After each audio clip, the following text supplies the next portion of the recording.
Yo, I know this sounds crazy, but I actually found the perfect camera.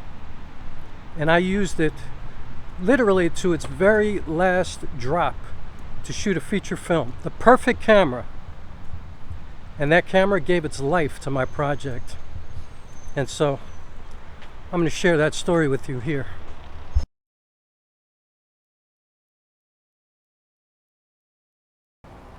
You know how people say the best camera is the one that you have with you? I mean, obviously I have the Panasonic S5 with me, but I have this too, because this camera was my only camera for a very long time, because I wasn't a filmmaker. I was in the music business. I was in the theater world. I had never even owned a camera before in my life, other than one of these. And this is an LG V40. And the reason the screen is not on, and by the way, the light's going to go up and down because it's the middle of the day and the clouds are going in and out, and so I apologize. I'm not going to adjust that. I think I have it set so that it's not going to get just blown out or crazy. It should look pretty cool. And you should be able to see me the whole time because I'm getting plenty of light right here from the sky, so it should be a soft, pleasing kind of light. So anyway, the LG V40 was my only camera for a long time.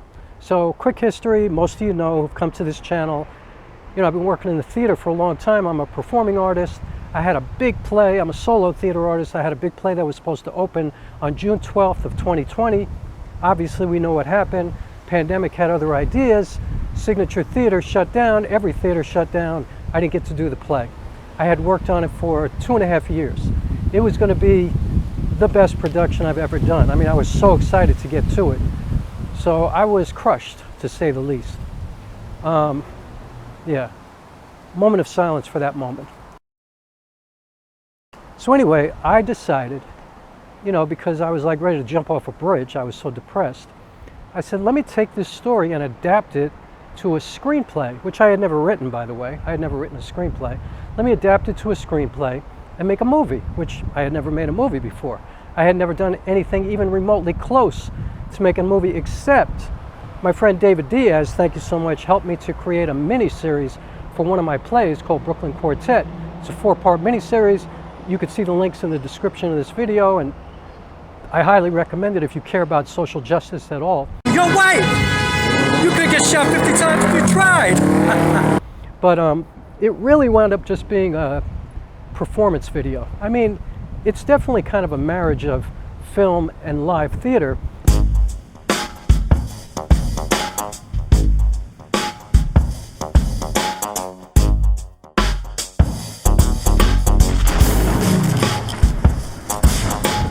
And it's really hard to capture the energy of live theater on film or on video. And I think that we did that very well. So kudos to David and the guys that he had come out to help. And then we went out to Fort Greene Park and I did it again, and we kind of mixed everything together, and it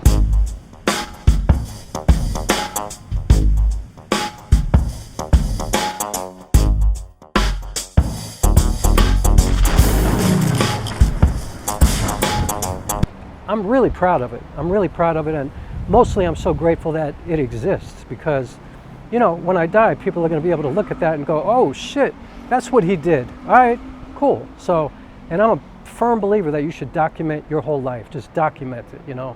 Make sure, especially if you don't have kids, make sure you document it, tell your story, leave something behind, because there are many, many things in your life that can contribute to other people's lives.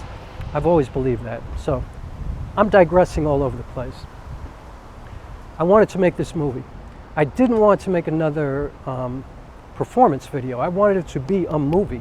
So I started to go to YouTube University, which everybody goes to, you know, to learn how to be a filmmaker. And I studied from all of the usual suspects, you know.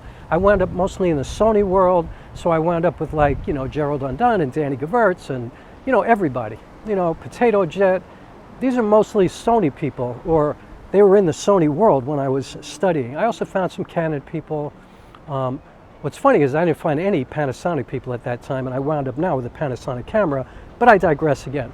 But anyway, I learned, you know, and I found out through this learning process that my cell phone, my smartphone, was probably the best smartphone for the job, because it had all these manual controls. I could manually control my white balance, my ISO, I could manually focus. There was so much in this phone that I wasn't even going to have to get a software app like Filmic Pro, which a lot of people use when they use their iPhone to, to make videos or to make short films or feature films or whatever the case may be.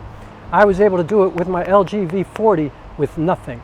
I actually saw a video that compared an LG V30 to a RED camera. They compared it shooting something from a movie. They put the LG V30 and a RED on the same, mount and just shot these scenes together. And I was like, wow, they looked exactly the same to me. I was like, I can do this. I just have to learn. So I shot a feature film on my LG V40 during the pandemic by myself, all alone. I mean, obviously it was social distancing. We weren't allowed to be around each other. So even if I wanted to have a crew or people helping me, I couldn't. I wasn't going to ask anybody to come out and do anything with me. So I was all by myself, alone, nobody around for every single shot of that film, except for one. There was one shot where I was literally lying in the middle of Park Avenue.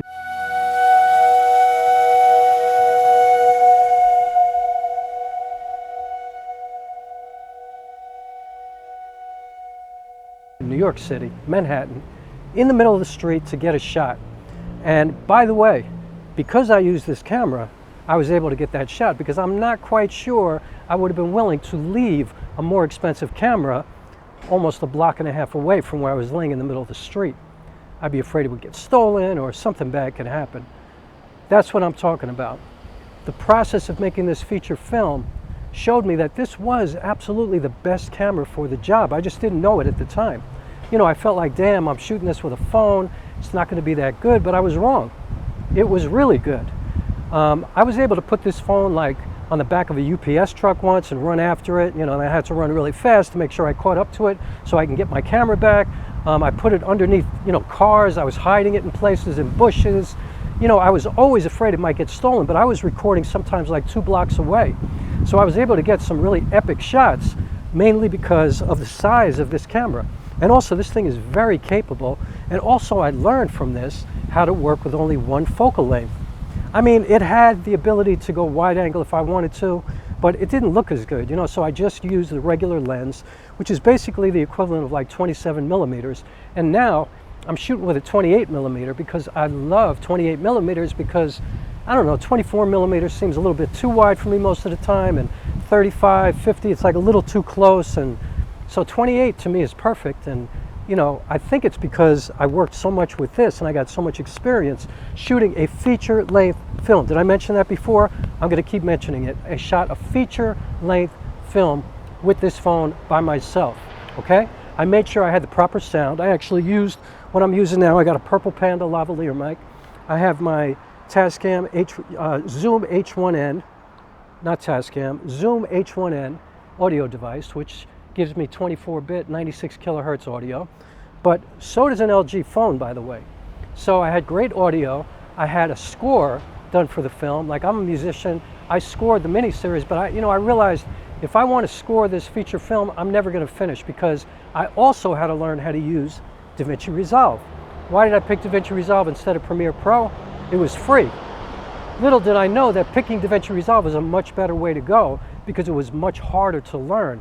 And so I really, really learned. I mean, I actually learned how to edit on my phone with, I can't remember the name of the app now, but I'm going to put it right here.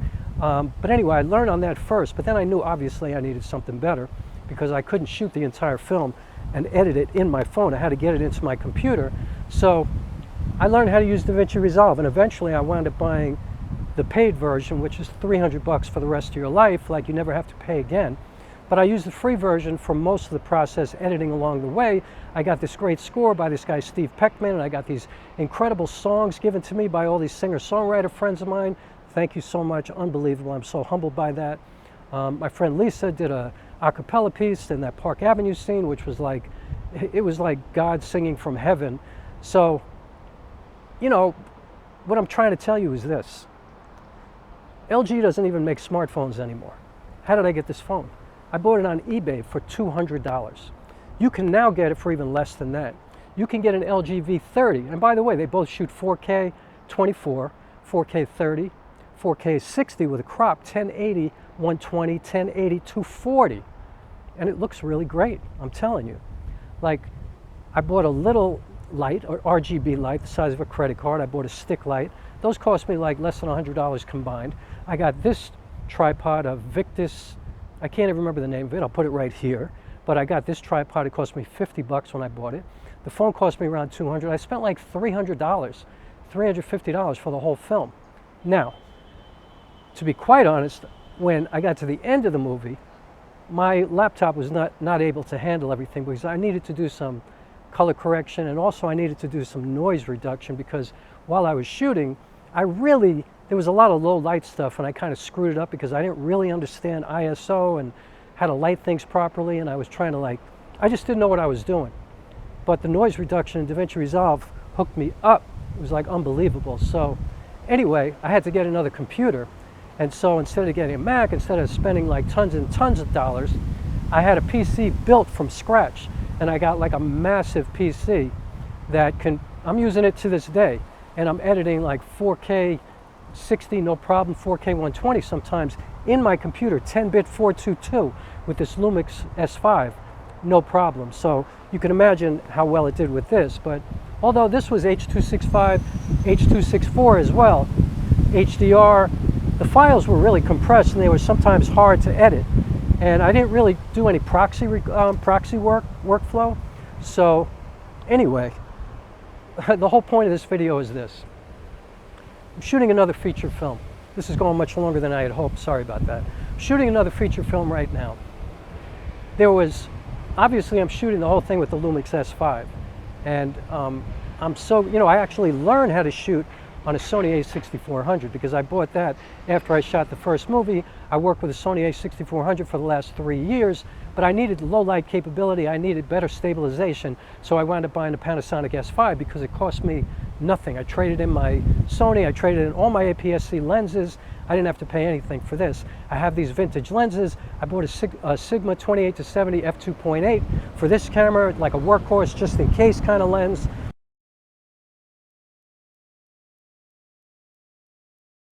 So I'm hooked up, I'm good. Anyway, I'm shooting this feature film now with the Lumix S5. However, there was one scene, and I'm not finished with the film, by the way, so I'm not going to show you any clips from it, but there was one scene where I had to go into the Atlantic Ocean in the winter, in the middle of winter, and I hope my head is not shining right now. The sun's right over my head. This is the worst time of day to shoot this. This is like the second video in a row I chose the wrong time of day, but I digress again. There was one scene where I had to go into the Atlantic Ocean for one shot. Now, obviously, I was not going to take my Panasonic S5 into the ocean. I don't care how much I could protect it or whatever. I know other people do it. I'm not doing it because I can't afford to screw up this camera and then I'm left without a camera. So, LG V40. You're wondering why it's not on, too. I'm getting to that in a second. This camera is waterproof, and I tested it, too. First, I put it in my bathtub, no problem. Tied it to the end of a stick, put it into the Hudson River up here, held it underwater at probably 8 to 10 feet for like 2 minutes, no problem. Worked flawlessly like a charm. So, shooting my film, I go down to the Jersey Shore, all the way down to Seagirt, New Jersey, where I'm shooting this shot. It's a rainy day. It's a winter day. It is freezing on this day. There's nobody around, obviously, because it's the middle of winter and it's the beach. Not the time people go to the beach. It's early in the morning. I got there really early to get the most magnificent sunrise. Now I'm getting ready to go in. Yeah, with all my clothes on, I'm going into the ocean. And you'll learn about that when you see the film. I get down there. The water is at my feet. The water is now up to my knees. The water is now up to my waist. I'm freezing. My legs are numb at this point. The water is about halfway up my gut, not quite to my chest. And I'm like, okay, here it is. I got this camera with me, this phone. I'm pointing it out, so the camera's pointing out because I want to get a shot of perspective of me looking out. Here comes a gigantic wave because the ocean was angry that day. Gigantic wave comes, I take a deep breath, boom, I go in. Holding this camera in front of me, holding my breath, and it's like much crazier than I thought it was, actually probably much more dangerous than I thought it was, because I feel my feet kind of losing the ground, you know what I mean? And all of a sudden I'm floating and I'm like, oh shit, I can't feel the ground anymore. But I'm holding on to the camera for dear life and I'm like rolling around, and suddenly I like you know, I like pushed myself to the side and I could feel the ground again, so I wasn't getting pulled out, which I could have gotten pulled out, and that was pretty stupid, but shout out to Steve Peckman, who came by that day to watch me just in case so I wouldn't die. Anyway, I got my feet down on the ground, and to make a long story short, I got out. I was underwater probably for over a minute, holding my breath. And that's why I do all this working out, yo. I was able to immediately hit the touch screen, upload the file to my Google Drive, and then the touch screen went dead. It was like some kind of divine intervention that allowed me to upload that file. And by the way, it uploaded fine. I'm not going to show you, well, maybe I'll show you like a quick second of it.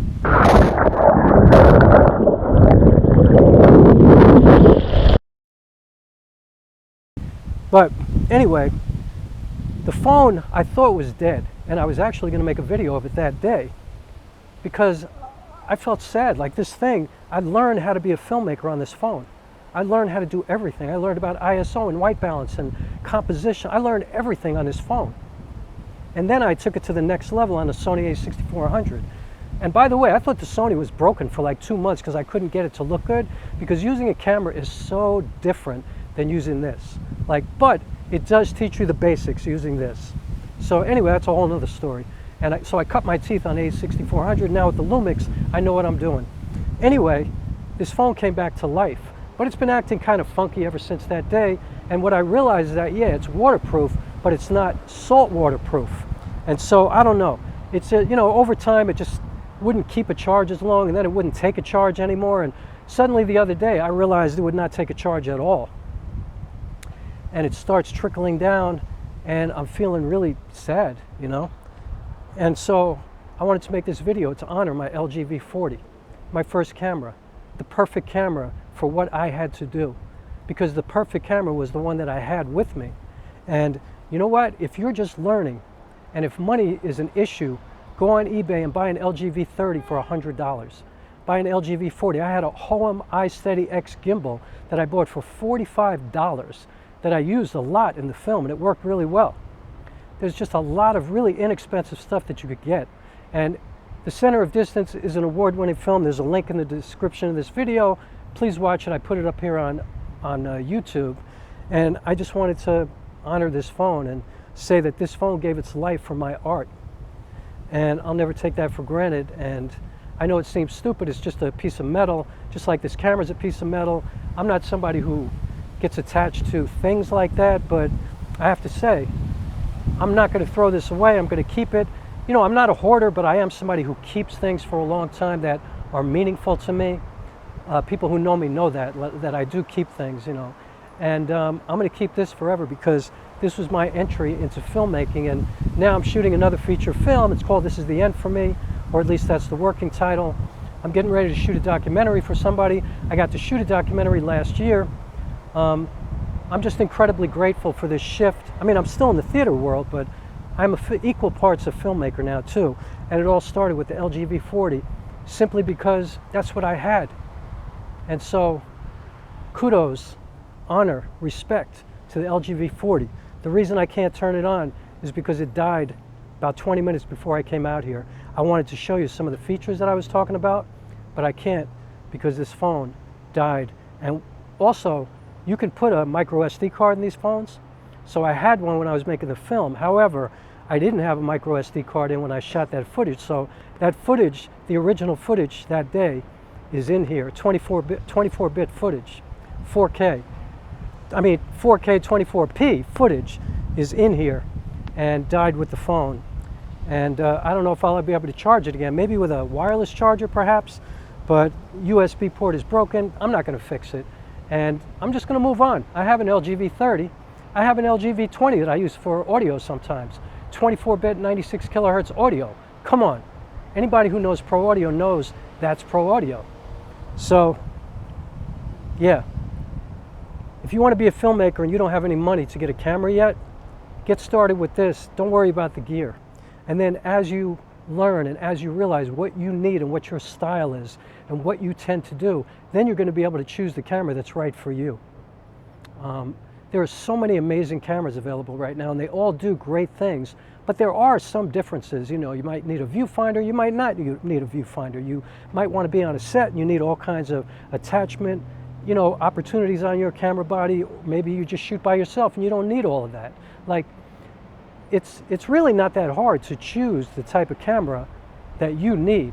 But if you don't know what you're doing, and if you don't go out and actually do projects and learn what your particular process is and what your specific needs are, your head's going to explode wondering, you know, you're just going to try to buy the camera that has everything. And then 6 months later, there's going to be a camera that comes out that makes you feel like your camera sucks and you need to get that camera because you don't even know what you need. So learn what you need, and then be like me and wind up like the Panasonic, wind up with something like the Panasonic S5. I know that I don't really need autofocus all that much, but everything else in this camera is stuff that suits me really well. So I digress. Sorry, I'm going on and on. Thanks so much for watching. Me and my over 400 subscribers now, I'm so proud and so honored by that and humbled. And LG V40, thank you so much. I love you forever. Peace.